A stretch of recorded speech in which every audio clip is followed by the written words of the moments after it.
Bismillahirrahmanirrahim. Assalamualaikum warahmatullahi wabarakatuh. Selamat pagi anak-anak. Waalaikumsalam warahmatullahi wabarakatuh. Selamat pagi. Selamat pagi, Ibu. Ibu. Salam. Bagaimana kabarnya hari ini? Baik. Alhamdulillah, luar biasa. Alhamdulillah, luar biasa. Alhamdulillah. Oke, sebelum kita memulai pembelajaran pada hari ini, alangkah baiknya kita berdoa terlebih dahulu ya. Untuk yang memimpin doa, silahkan ketua kelasnya. Baik Bu, terima kasih.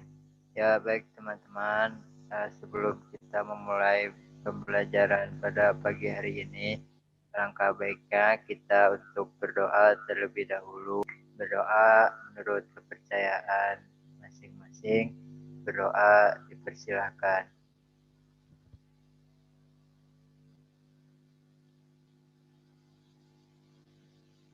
Berdoa selesai. Sudah Bu.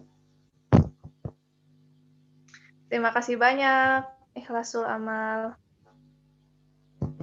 Sama-sama Bu. Baik, untuk absen pertemuan hari ini, Ibu sudah kirimkan melalui Google Form pada WA Group. Nah, silakan kalian isi terlebih dahulu ya. Baik, Bu.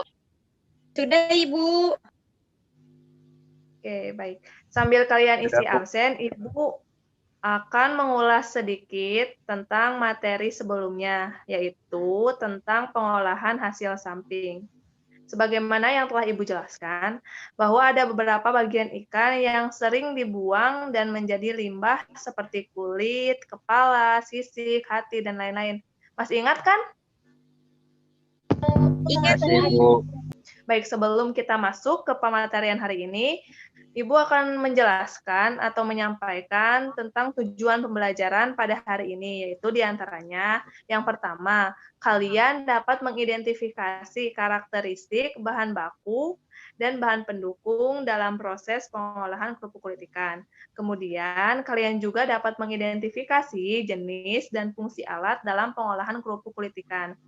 Kemudian, kalian juga dapat mengurutkan tahapan proses pembuatan kerupuk kulit ikan. Kemudian yang terakhir, kalian dapat menggambarkan langkah-langkah proses kegiatan pengolahan kerupuk kulit ikan dengan pemahaman sendiri melalui pendapat.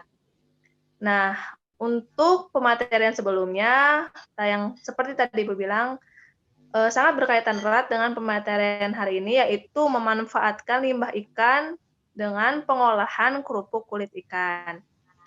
Dalam teknik pengolahannya tentunya harus sesuai dengan prosedur GMP dan SSOP. Pasti kalian sudah mempelajari ya di pelajaran keamanan pangan, betul?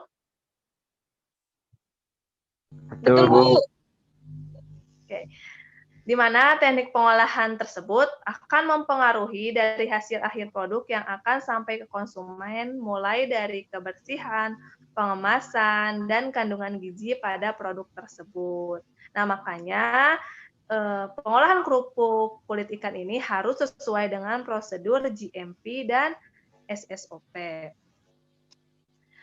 Lalu, pada pertemuan hari ini, kalian akan diminta untuk fokus dengan apa yang Ibu jelaskan dan paparkan. Karena Ibu hanya meletakkan gambar, bukan sekumpulan teks loh, berisi penjelasan materi. Nah, apa yang Ibu jelaskan dan paparkan akan kita praktekkan pada pertemuan selanjutnya di laboratorium pengolahan pangan. Nah, dalam pengolahan kerupuk kulit ikan ini, yang akan pertama kita bahas yaitu persiapan bahan baku. Nah, untuk bahan baku sendiri, ini ada yang sudah berupa kulit, ada yang sudah jadi, ada yang belum jadi. Yang sudah jadi itu yang sudah dipisahkan dengan tubuh ikan sendiri. Nah, kalau yang belum jadi itu masih ada di tubuh ikan, jadi yang memisahkan itu kita sendiri. Nah, untuk pisaunya ini harus pisau yang tajam ya, agar kulit ikan ini tidak mudah sobek ataupun tidak rusak, nanti akan berpengaruh terhadap mutu dari kerupuk kulit ikan itu sendiri. Oke. Selanjutnya, ada yang tahu ini gambar apa? Baskom ini, Bu, alatnya. Ya, yang ini baskom. Ini kan yang satunya lagi ini adalah bahannya. Tepung Biasanya untuk merendam bahan-bahan yang ingin dijadikan keripik. kapur sirih. Nah, betul. Iya, kapur sirih. Nah, ini adalah baskom sama kapur sirih ya. Tadi setelah kulit ikan yang sudah jadi ataupun yang belum jadi itu dicuci terlebih dahulu dari darah-darah yang tersisa agar bakteri-bakterinya juga hilang dari kulit tersebut. Nah, setelah dicuci, kita masukkan kapur sirih secukupnya ke dalam baskom, lalu air juga dimasukkan. Nah, kemudian kulit tersebut direndam oleh kapur sirih selama 24 jam. Kenapa coba harus direndam sama harus direndam dengan kapur sirih? Biar renyah mungkin, Bu. Betul, agar renyah, agar kulitnya terhidrasi, basah gitu. Jadi kan kalau basah otomatis akan berpengaruh terhadap kerenyahan dari kerupuk kulit ikan itu. Terus selanjutnya, ayo ini pasti udah pada tahu. Nampan. Tampah. Ya, ada tampah, ada nyiru, ada tempat penyaringan, pokoknya apapun itu nama di daerah kalian. Setelah direndam dengan kapur sirih selama 24 jam, lalu dijemur menggunakan nyiru atau tempat penyaringan terik di sinar matahari yang terik. Oke, kemudian selanjutnya setelah dijemur nih selama 24 jam, kita masuk ke dalam tahap pengolahan. Ada yang tahu ini bumbu-bumbu apa? Garam, asam jawa, merica, sama bawang putih, Bu. Ini bukan merica, Ikhlasul. Itu ketumbar anak-anak, itu ketumbar. Tuh kan bener ketumbar. Kalau merica itu bulatannya itu lebih besar, lalu warnanya sedikit abu-abu. Kalau ketumbar itu bulatannya lebih kecil dan warnanya kuning kecoklatan, begitu anak-anak. Nah, untuk bahan-bahan tadi itu untuk garam sekitar 25 gram, kalau bawang putih itu sekitar 10 siung, dan ketumbar 4 sendok teh, asam 5 gram, dan air hanya 250 ml. Nah, ini bumbu-bumbu yang dipakai untuk kulit yang beratnya 1 kg. Nah, disesuaikan ya, jadi sesuai dengan banyaknya kulit ikan. Oke, ini pasti sudah pada tahu ya gambarnya. Ada gelas ukur dan alat penghancur. Nah, untuk tadi, bahan-bahan yang tadi, bumbu-bumbu yang tadi dimasukkan ke dalam food processor lalu dihancurkan sampai benar-benar halus. Kemudian dimasukkan ke dalam baskom, dan juga air yang 250 ml itu dimasukkan juga ke dalam baskom. Nah, nanti diaduk sampai benar-benar rata.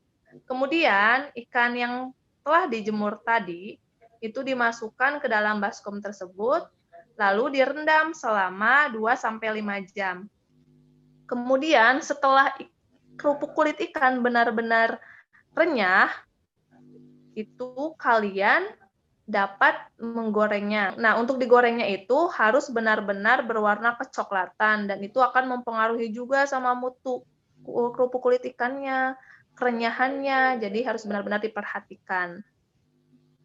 Oke, setelah digoreng, kemudian ditiriskan sampai benar-benar minyaknya itu tidak ada di dalam kerupuk kulit ikan itu, di permukaan kerupuk kulit ikan itu. Kemudian selanjutnya kita akan ada pengemasan. Nah, untuk pengemasan sendiri ini bisa fleksibel ya. Kalian mau menjual atau mau dimakan langsung. Nah, kalau misalkan untuk menjual sebaiknya dikemas agar kita dapat mendapatkan respon yang baik dari konsumen. Nah, untuk pengemasannya ini ada alat-alatnya seperti ada bak plastik, ada plastik polietilen, ada sealer. Nah, untuk tadi yang sudah ditiriskan, kerupuk kulit ikannya dimasukkan ke dalam bak plastik. Nah, terus nanti dimasukkan juga ke dalam plastik polietilen ini. Nanti direkatkan atasnya oleh sealer. Direkatkan oleh sealer. Nah, ini merupakan bahan dan alat yang akan kita gunakan di proses pengolahan kerupuk kulit ikan. Serta proses-prosesnya tadi Ibu telah jelaskan. Oke, sekarang tibalah saatnya untuk... Nah, ini makanya Ibu tadi suruh fokus. Jadi, are you ready? Ready, Bu. Ready, Bu. Oke, ada semangat banget ini. Oke, ini kalian, ini kan masih acak nih proses-prosesnya. Coba kalian satukan. Bu, aku mau nyoba boleh gak? Boleh, boleh, boleh. Persiapan alat, bahan baku, Bu. Oke, persiapan bahan baku. Yang pertama, yang kedua. Dicuci. Pencucian dan penirisan, Bu. Oke, betul, pencucian dan penirisan. Terus perendaman larutan bumbu dulu kali ya, Bu. Bukan. Perendaman kulit ikan, Bu. Oke. Larutan? Terus? Perendaman larutan dan bumbu. Iya, Perendaman Intan. kulit ikan dan larutan bumbu. Penggorengan baru pengemasan. Terus digoreng. Oke, keren semuanya. Sudah selesai ya. Persiapan bahan baku, pencucian dan penirisan, perendaman kulit ikan, perendaman larutan bumbu, penggorengan, dan pengemasan. Kira-kira di sini ada yang menghilang nggak sih prosesnya? Coba kalian amati. Penjemuran belum ya, Bu? Betul. Ya, itu. Penjemuran. Oke, tadi kan Ibu sudah menjelaskan ya tentang prosesnya, tentang alat dan bahannya. Jadi kalian bisa mengidentifikasi, bisa mengurutkan juga, dan bisa tahu alat dan fungsi dari alat tersebut. Nah, sekarang Ibu mau tanya nih sama kalian, kira-kira di daerah kalian tuh ada nggak sih pengolahan kerupuk kulit ikan? Aku belum ada, Bu. Makanya aku senang banget bisa dapat ilmu baru. Alhamdulillah. Dari kalian, ada yang ingin menyimpulkan dari pertemuan hari ini? Dari pertemuan hari ini ada yang ingin menyimpulkan? Nanti kalau tidak ada, bakalan Ibu tunjuk kalau ini salah satu dari kalian. Saya ingin menyimpulkan, Bu. Oke, boleh. Hadra, silahkan. Bahwa kerupuk itu bisa terbuat dari ikan dan nikmat juga. Nggak kalah enak dengan kerupuk yang lain. Oke, terima kasih banyak semua yang telah menyimpulkan. Sebelum Ibu menutup pertemuan hari ini, ada yang ingin berpendapat tentang pembelajaran hari ini, mengutarakan pendapat, kesannya dari pembelajaran hari ini? Saya, Ibu. Boleh. Adra, boleh. Silahkan.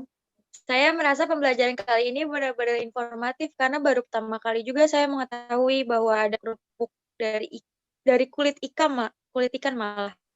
Dan itu benar-benar kayak inovatif banget dan benar-benar baru pertama kali tahu. Terima kasih Ibu atas ilmunya. Iya, sama-sama Adra. Terima kasih banyak juga sudah mengutarakan pendapat pada pembelajaran hari ini. Jika tadi pada awal pertemuan kita awali dengan berdoa, maka penutupnya juga kita akhiri dengan berdoa juga agar pertemuan hari ini mendapatkan berkah. Oke, untuk mengakhiri kegiatan pada hari ini, alangkah baiknya kita berdoa terlebih dahulu ya. Untuk memimpin, silahkan ketua kelas pimpin doa. Ya, Assalamualaikum. Semuanya berdoa dimulai.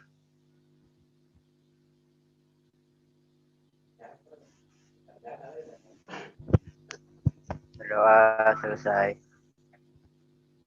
Terima kasih, Bu. Terima kasih banyak anak-anak yang sudah mengikuti pembelajaran hari ini dan pertemuan hari ini. Sekian pertemuan hari ini. Mohon maaf jika ada kesalahan dari kata ataupun perbuatan. Kurang lebihnya mohon maaf. Wassalamualaikum warahmatullahi wabarakatuh. Waalaikumsalam warahmatullahi wabarakatuh. Waalaikumsalam warahmatullahi wabarakatuh. Terima kasih, Bu. Terima kasih, Izin Ibu. keluar ya, Ibu. Iya.